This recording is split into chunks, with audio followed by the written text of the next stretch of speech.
नमस्कार, मैं वर्तिका सिंह और आप देख रहे हैं क्लाउड टाइम्स ब्रेकिंग न्यूज की खास खबर। अब खबरें विस्तार से। मैं जगदीप मधोक, अध्यक्ष ऑल इंडिया मास्टर गेम्स, मेरे all India master games federation. मेरे लेफ्ट में हमारे जनरल सेक्रेटरी श्री विनोद कुमार जी, हिमाचल प्रदेश से। मेरे राइट में हमारे joint secretary master games Shri Dinesh Jaiswal जी।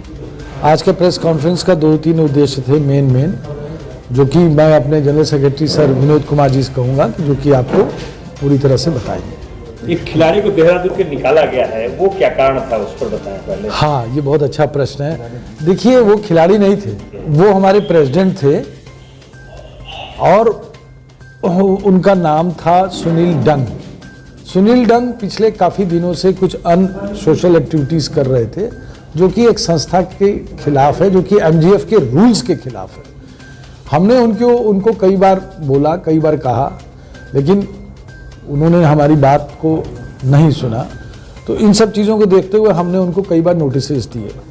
फिर हमने एक कमेटी बनाई जिसके चेयरमैन श्री दिनेश जायसवाल थे और उसमें 5 लोग काम कर रहे थे। उस कमेटी की रिपोर्ट भी आज आ गई और आज फुल हाउस में, जिसमें कि हमारे पास 28 स्टेट्स ने पार्टिसिपेट किया और जिसमें कि करीब 8 या 9 स्टेट्स ऐसी थी जो कि फिजिकली यहाँ पर मौजूद है, और हम लोगों ने सबकी हामी लेके और सबका यस लेके, और आप कहिए कि सबको पूरे हाउस को वो करके कॉन्फिडेंस में लेके हमने आज उनको निष्कासित कर दिया। और आज सबने मिलके, पूरे हाउस ने मिलके मुझे यानी कि श्री जगदीप मधोक जी को अध्यक्ष नियुक्त कर दिया। मेरा नाम विनोद कुमार है। मैं मास्टर्स गेम्स फेडरेशन एमजीएफ, जो इंडिया लेवल पे रजिस्टर्ड एक स्पोर्ट्स की संस्था है, उसका फाउंडर जनरल सेक्रेटरी हूँ। हमने इस संस्था का गठन सन 2017 में किया था, उन खिलाड़ियों को एक प्लेटफॉर्म देने के लिए जो 30 वर्ष की आयु के उपरांत अपनी गेम्स को कंटिन्यू नहीं कर पाते हैं और वो विभिन्न क्षेत्रों में कार्यरत रहते हैं। जैसे कोई बहुत से खिलाड़ी इसमें गवर्नमेंट एम्प्लॉयज़ हैं, किसान हैं, बिजनेसमैन हैं, लेकिन जब ये लोग प्रोफेशन में आते हैं तो अपनी गेम्स को ये लोग कंटिन्यू नहीं कर पा रहे हैं, इनके लिए प्लेटफॉर्म नहीं था। तो उस चीज़ को आगे बढ़ाने के लिए, क्योंकि विश्व स्तर पे अनेक हर एक देशों के अंदर जो है ये संस्थाएं बनी हुई है जो इन लोगों को प्लेटफॉर्म प्रोवाइड कराती है, लेकिन भारतवर्ष में ये प्लेटफॉर्म नहीं था, जिसे हमने 2017 के बाद शुरू किया। और उस क्रम में हम 4 राष्ट्रीय गेम्स करवा चुके हैं और 5वीं नेशनल गेम जो है वो प्रस्तावित हैं। उसी कड़ी में आज हमने एक विशेष बैठक बनारस के अंदर रखी थी और उस बैठक में कुछ महत्वपूर्ण निर्णय लिए गए हैं, जिसके बारे में हमारे सम्मानित कार्यकारी अध्यक्ष श्री जगदीप सिंह मधोक जी ने आपको अवगत कराया। और मैं भी आपको बताना चाहूँगा कि आज हमने एक बहुत बड़ा इसमें निर्णय लिया गया कि पिछले कुछ लंबे समय से ये देखा जा रहा था कि हमारे जो चुने हुए अध्यक्ष थे मिस्टर सुनील कुमार डैंग, जो देहरादून से संबंधित हैं, वो 1 साल से हमारे अध्यक्ष थे, लेकिन उनकी अध्यक्षता में मास्टर गेम फेडरेशन ने जो बहुत सारा नुकसान उठाया है। और उनकी अपनी कुछ ऐसी एक्टिविटीज़ थी कि उन्होंने इस संस्था को ग्रैब करने के लिए एक हिटलर शाही यहाँ पे शुरू कर दी थी और अपने ही ग्रुप बनाने शुरू कर दिए, खिलाड़ियों को भड़काना शुरू कर दिया और उल्टे सीधे इल्ज़ाम लगाने शुरू कर दिए थे, जिस चीज़ का यहाँ पर जो है वो मास्टर गेम फेडरेशन की कार्यकारिणी ने जो है वो नोटिस लिया और पिछली बैठक में उनको जो है वो शोकोज नोटिस दिए गए थे। और आज की बैठक में क्योंकि उनकी तरफ से कोई भी पक्ष नहीं रखा गया और किसी प्रकार की सफाई नहीं दी गई, तो उन्हें आज जो है वो पूर्ण बहुमत से यहाँ पे प्रस्ताव पारित करके आज उनको निष्कासित कर दिया गया। जॉइंट सेक्रेटरी सरस्वती राजपूत और एक जॉइंट सेक्रेटरी थे केरला से मिस्टर प्रशांत, उनको भी उनके पद से हटा दिया गया है। आज के बाद उनको ना प्राइमरी मेंबरशिप है, ना वो किसी प्रकार का उनका कोई एमजीएफ से लेना देना है। विनोद जी, इस आपके शपथ का पद ग्रहण करने के बाद क्या पूरी योजना है आपकी स्पोर्ट्स के प्रति?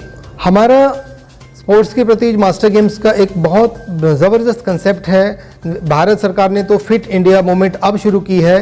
मास्टर गेम्स फेडरेशन जो हमारी फेडरेशन है, ये सन 2017 से फिट इंडिया मूवमेंट को शुरू कर चुकी है। उसके माध्यम से हम चाहते हैं कि जो भी हिंदुस्तान का व्यक्ति है, चाहे वो किसी भी क्षेत्र में है, चाहे वो बिजनेस में है, किसानी कर रहा है, चाहे वो एम्प्लॉय है, कुछ भी काम कर रहा है, वो जो बचपन में जिस खेल के प्रति उसका प्यार रहा है या जिस खेल के प्रति उसका रुचि है, आपके फेडरेशन के द्वारा कराया जाएगा।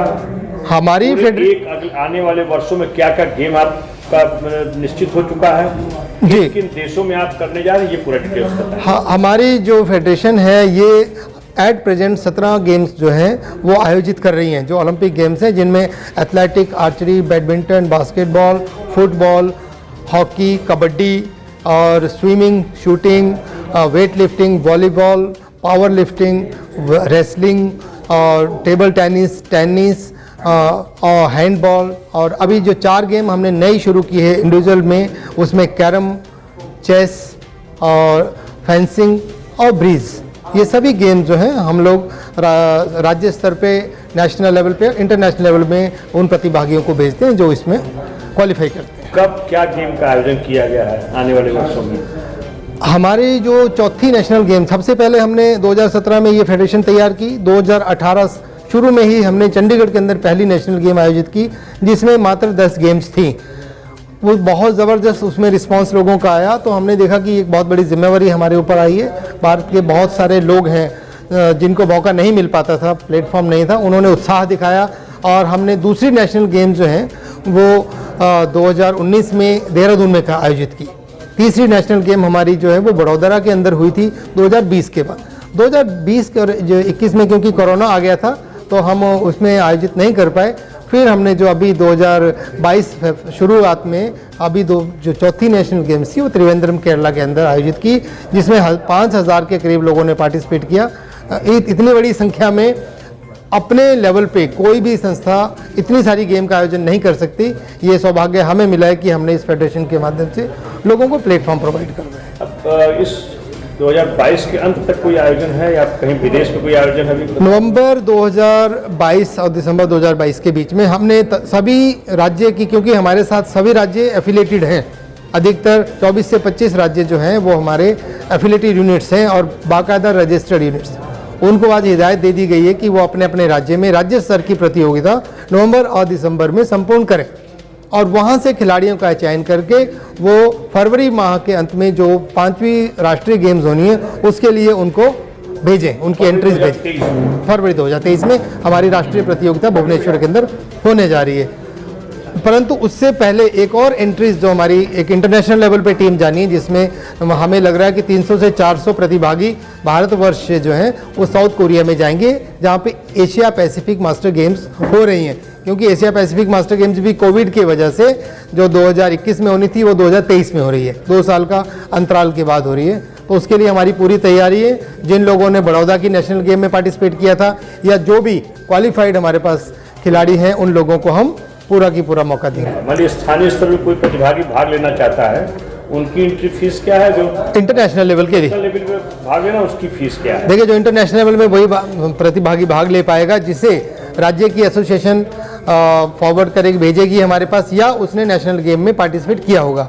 डायरेक्ट एंट्रीज हम नहीं ले पाएंगे और उसकी जो एंट्री फीस है वो हम नहीं लेंगे, वो हम खिलाड़ियों की एंट्री साउथ कोरिया के जो ऑर्गेनाइजिंग कमेटी है उनको भेज रहे हैं। वो लगभग उनकी जो है वो 10-11 हज़ार रुपये वहाँ की एंट्री फीस है। फिर आने जाने का जो उनका व्यय होगा वो कौन करेगा? सारा खर्चा खिलाड़ी स्वयं वहन करता है। उसके लिए चाहे उसका डिपार्टमेंट उसको स्पॉन्सर करे या कोई संस्था स्पॉन्सर करे, वो करना खिलाड़ी को ही होता है अपने लेवल पे। और सेक्रेटरी साहब, एक बड़ा सवाल है कि खिलाड़ियों के मन में उत्साह तो होगा कि हम भाग लें जी, लेकिन आप जिस तरह की बता रहे क्राइटेरिया, उसमें तो वही लोग इसमें भाग ले सकते हैं जो पैसे वाले होंगे। अगर वास्तव में खिलाड़ी कोई चाहेगा तो भाग लेने की कोई ऐसी योजना, तो उसके पास कोई ऐसा नहीं माध्यम नहीं। तो आप जैसे संस्थाओं के लोग जो आप पदाधिकारी बड़े बड़े पदों में हैं, आप लोग उनको भेजने के लिए क्या करेंगे? मान लीजिए कोई प्रतिभागी है, ऐसा उसके अंदर योग्यता है लेकिन तो पैसे के बिना तो जा नहीं पाएंगे। देखिए, जो भी खिलाड़ी उसको जो भी खिलाड़ी बहुत अच्छा खिलाड़ी है और वो इस काबिल है कि वो भारतवर्ष के लिए मेडल लाना चाहता है, तो ये फेडरेशन उसकी पूरी मदद करती है।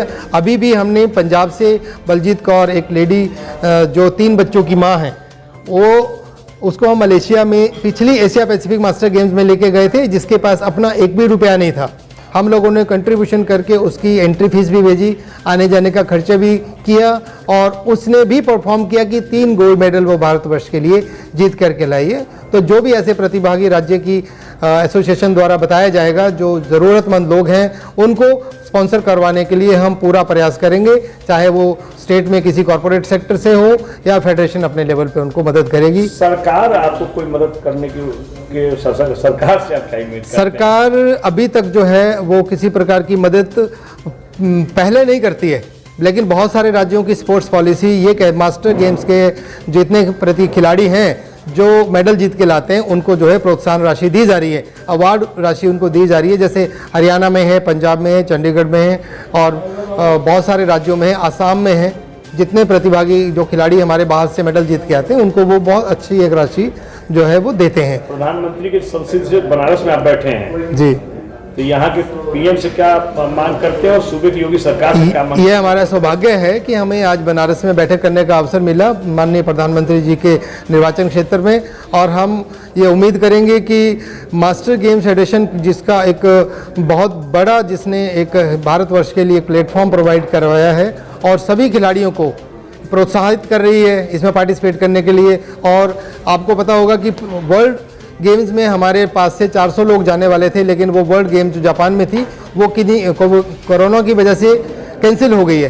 पर एशिया पैसिफिक गेम में पिछली बार में हमारे 108 मेडल जीत के हम लोग आए थे, और इसी तरह से जो यूरोपियन मास्टर गेम्स थी उसमें हमारे खिलाड़ी जो है वो 64 मेडल जीत के लाए हैं, तो भारतवर्ष का नाम रोशन कर रहे हैं। हॉकी की टीम हमारी वर्ल्ड चैम्पियन है, बास्केटबॉल में हम लोग एशिया पैसिफिक में गोल्ड मेडल जीत के लाए हैं, जबकि एशिया में हम हॉकी में हमारी टीम रह गई थी और मेन टीम रह गई थी, लेकिन मास्टर की टीम जो गोल्ड मेडल जीत के लाई।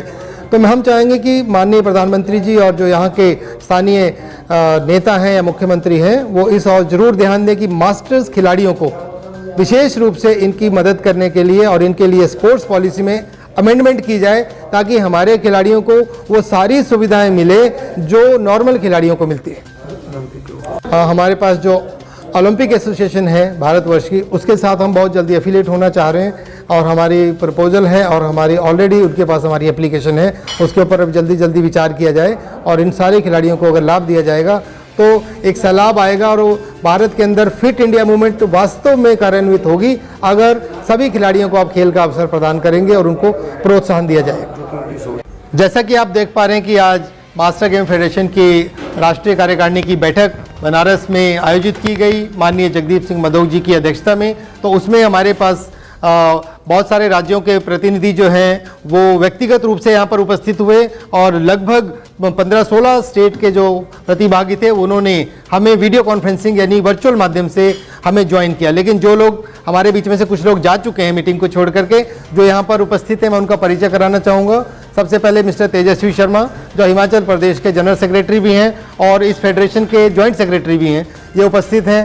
साथ में मिस्टर परवीन जी हैं जो दिल्ली के ट्रेजरर हैं और दिल्ली का प्रतिनिधित्व वो यहाँ पे कर रहे हैं। मिस्टर प्रताप सिंह लूथरा जी जो पंजाब का प्रतिनिधित्व कर रहे हैं यहाँ पे और हमारे फॉर्मर ट्रेजरर भी रह चुके हैं। मिस्टर दीपेंदु शाह जो वेस्ट बंगाल के जनरल सेक्रेटरी हैं हमारे बीच में यहाँ पर आए हैं कोलकाता से। मिस्टर मनोज कुमार जो हिमाचल प्रदेश से ही आए हैं हमारे बीच में। श्री सुशील कुमार जी जो हरियाणा के मास्टर गेम्स एसोसिएशन के जनरल सेक्रेटरी हैं, ये हमारे बीच में उपस्थित हैं। श्री जगदीप सिंह मधोक जी जो Uttar Pradesh master games association के अध्यक्ष तो हैं ही, लेकिन हमारे master game federation of India के भी कार्यकारी अध्यक्ष हैं। और साथ में श्री प्रलय बनर्जी जो वेस्ट बंगाल के मास्टर गेम्स एसोसिएशन के अध्यक्ष हैं हमारे बीच में उपस्थित हैं। श्री पंकज श्रीवास्तव जी जो Uttar Pradesh master games association के ट्रेजरर हैं, साथ में ये हमारे नेशनल फेडरेशन के शूटिंग के कन्वीनर भी हैं। श्री दिनेश जायसवाल जी जो हमारे मास्टर गेम फेडरेशन के सीनियर जॉइंट सेक्रेटरी और Uttar Pradesh master games association के जनरल सेक्रेटरी हैं। क्लाउन टाइम्स ब्रेकिंग न्यूज की खास खबरों को देखने के लिए हमारे YouTube चैनल को सब्सक्राइब करें, लाइक करें और बेल आइकन पर क्लिक करें। क्लाउन टाइम्स की खबरों को अगर आप हमारे Facebook पेज पर देख रहे हैं तो पेज को लाइक जरूर करें।